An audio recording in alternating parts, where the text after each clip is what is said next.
नमस्कार, आप जुड़ चुके वॉइस ऑफ एमपी से और मैं हूं अब्दुल अली ईरानी। आज भारत भर में ट्रेड यूनियनों द्वारा हड़ताल का आयोजन किया गया है, भारत बंद का आह्वान किया गया है। करीब करीब 10 ट्रेड यूनियन भारत भर में शामिल है। नीमच से भी एक विशाल रैली का आयोजन किया जा रहा है जो गांधी वाटिका से निकलनी है। मेरे साथ मौजूद है ट्रेड यूनियन के लीडर। आइए बात करते हैं किस तरह से हड़ताल का आह्वान किया गया है।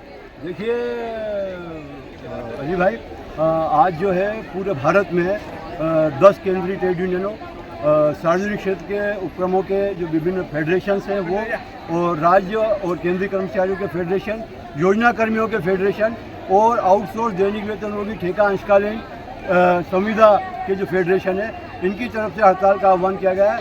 मैं आपके माध्यम से नीमच की जनता को ये बताना चाहता हूँ कि आज जो है आज़ाद भारत की सबसे बड़ी हड़ताल होने जा रही है।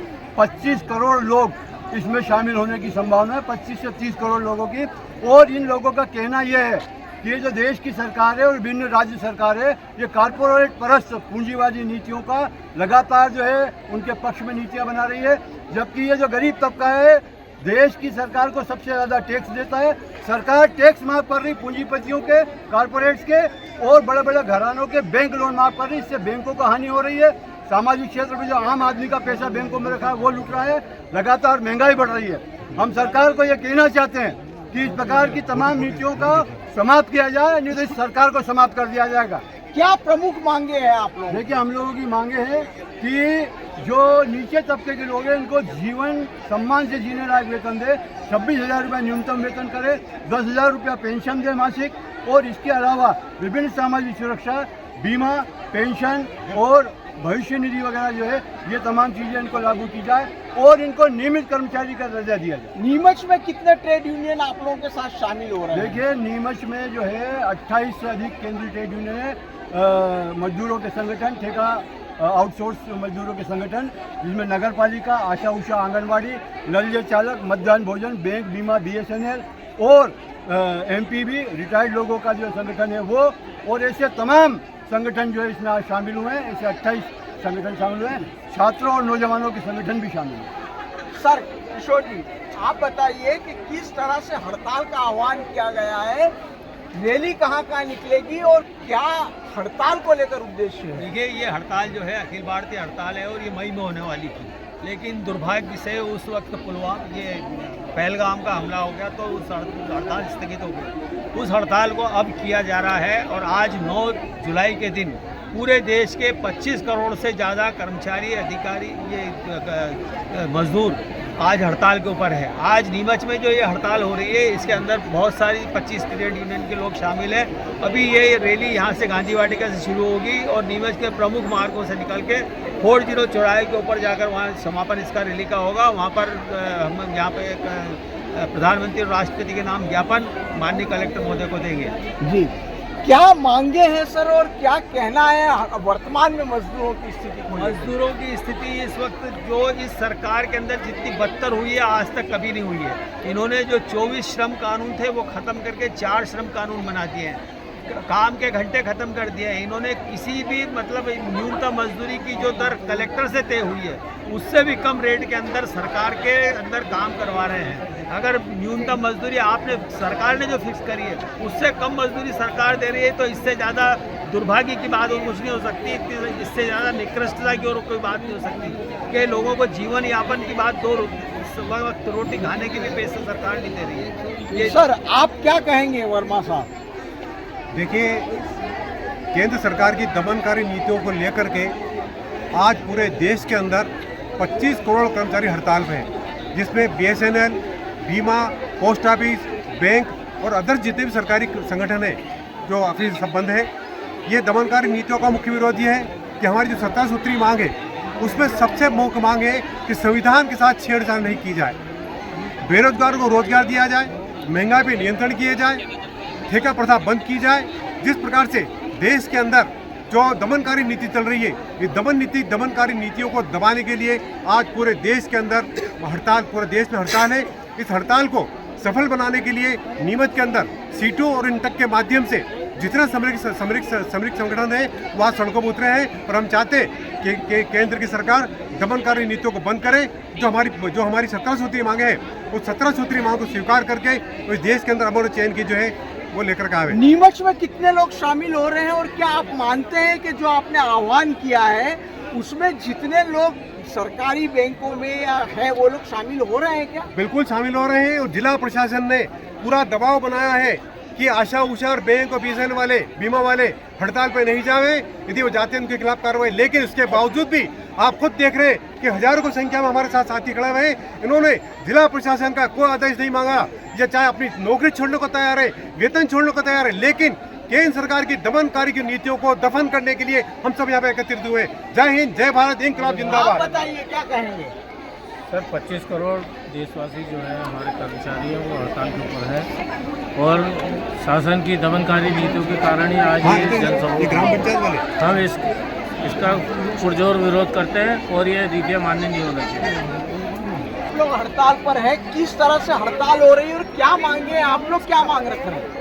ये आशा कार्यकर्ता आशा उषा संगठन से आशा कार्यकर्ता बोल रही हूँ। हमारी ये मांग है कि हमें न्यूनतम वेतन 26,000 दिया जाए, जो कि बिना किसी मांग के हमें मिलना चाहिए। वो हमारा हक है। हम भी शासकीय काम करते हैं पर इसके लिए हमें सड़कों पे उतरना पड़ रहा है। क्या हमारे ऊपर क्या महंगाई का असर नहीं पड़ रहा है? क्या हम महंगाई से प्रभावित नहीं हो रहे हैं? हम GST वगैरह टैक्स नहीं भर रहे हैं क्या कुछ चीज़ें जो हमारे जो दैनिक जीवन के लिए रोजमर्रा के यूज़ करते हैं हम, क्या वो हम नहीं खरीद रहे? उसके लिए हमारे लिए कोई अलग से तो नियम है नहीं कि हमें सस्ती मिल रही है वो। तो हमारा यही कहना है कि हमें न्यूनतम वेतन 26,000 दिया जाए और हमारी जो सैलरी रुकी हुई है वो भी हमें दिया जाए समय से। और हमें 1,000 रुपये वेतन प्रति जो की गई थी शासन द्वारा आदेश दिया गया, आज दिनांक तक उस आदेश के अनुरूप हमें वो राशि आज दिन तक नहीं मिली। आप बताइए। हमारा ये कहना है कि हमारे 5 महीने हो गए हैं, हमारी तनख्वाह नहीं आ रही है।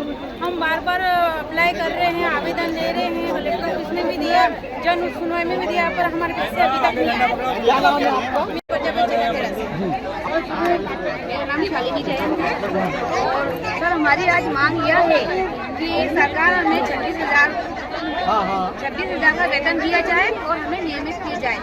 क्योंकि शासन हमें जब भी हम मोबाइल चलाते हैं हमसे आभा ID बनाई गई, आयुष्मान कार्ड बनाया गया, उसके बाद हमको तरह तरह के सर्वे दिए जाते हैं, बट उसके अनुसार हमको वेतन नहीं दिया जाता है। तो सरकार ने जो हमें 4,000 बढ़ाए हैं वो भी 3-3 महीने के बाद आते हैं। तो उन पैसों को हम क्या करें? क्या हमारा परिवार नहीं है? क्या हमारे बच्चे नहीं है? हमारे बच्चों की हमको फीस भी भरनी रहती है। और सर हमें जो वार्षिक वेतन बनती थी 1,000 महीने का, वो लेटर छुपा दिया गया है और 232 रुपये देने की सरकार ने बोला है। तो हमें वो लेटर वापस चाहिए और जो हमारा आदेश था 1,000 का हमको कालाबाजारी करने।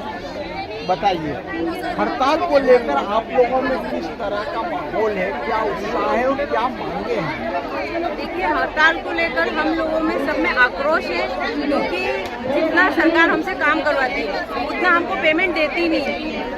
जबकि हमको महीने से जैसे 30 तारीख हुई, अगर आप 30 तारीख को पेमेंट नहीं दे सकते तो कम से कम 5 तारीख को पेमेंट आपको देना चाहिए, जो कि टुकड़ों में आता है। आज 2,000 आ जाए, अगले महीने 4,000 आए, इससे ना तो हमारा गुजारा होता है, ना पारिवारिक कोई भी स्थिति हमारी बिगड़ी हुई है। तो इसमें सभी बहनों का आक्रोश है। और हमारे जो शिवराज मामा ने जो हमारे 1,000 रुपये बढ़ाए थे वो भी सरकार ने नहीं दिए, और उसके बदले 232 रुपये हमको बढ़ा के दे दिए, वो भी समय पे नहीं आ रहे। क्या नाम है आपका? मेरा नाम सुविधा था। इनकलाब के नारे लग रहे हैं, किस बात को लेकर इनकलाब के नारे लगाए जा रहे हैं और क्या कहना है?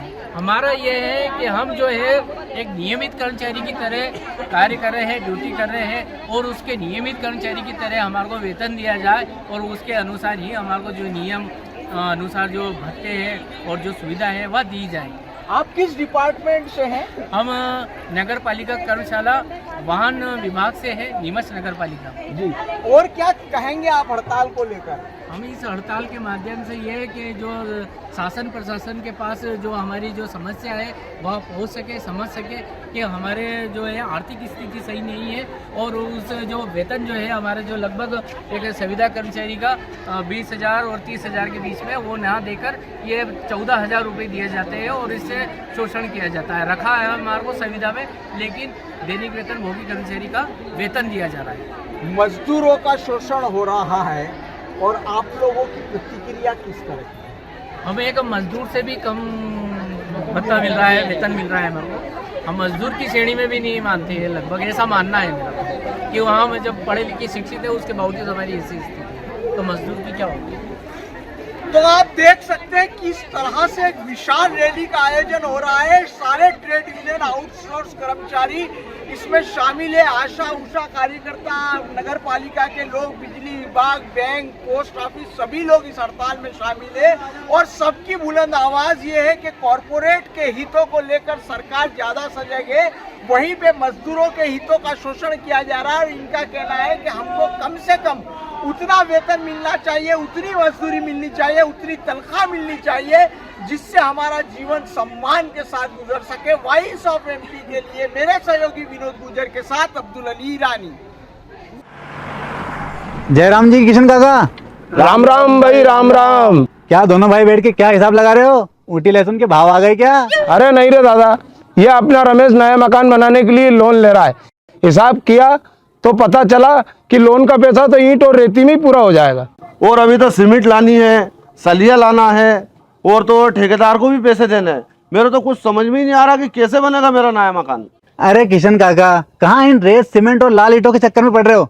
मेरी बात मानो तो अपने घर को बाबजी एएसी ब्लॉक से बनवाओ। इसमें ना सीमेंट और रेत की जरूरत होती है, ना ही तराई करने की झंझट। और लाल ईंटों के मुकाबले आपका मकान काफी तेजी से बनकर तैयार हो जाएगा। इससे आपके पैसे तो बचेंगे ही, साथ ही मजबूती ऐसी कि सालों साल देखने की जरूरत नहीं। और इससे आप अपना मकान ही नहीं, कुएं और खेत की बाउंड्री वॉल भी बनवा सकते हो, जिससे रोजड़ों की समस्या भी खत्म हो जाएगी। वाह भाई, ये तो कमाल की चीज है। फिर तो मैं अपना घर बाबजी ब्लॉक से ही बनवाऊंगा। और मैं अपने खेत की बाउंड्री वॉल। ज्यादा जानकारी के लिए स्क्रीन पर दिए गए नंबर पर अभी कॉल करें। बाबजी एएसी ब्लॉक्स, स्टील से मजबूती।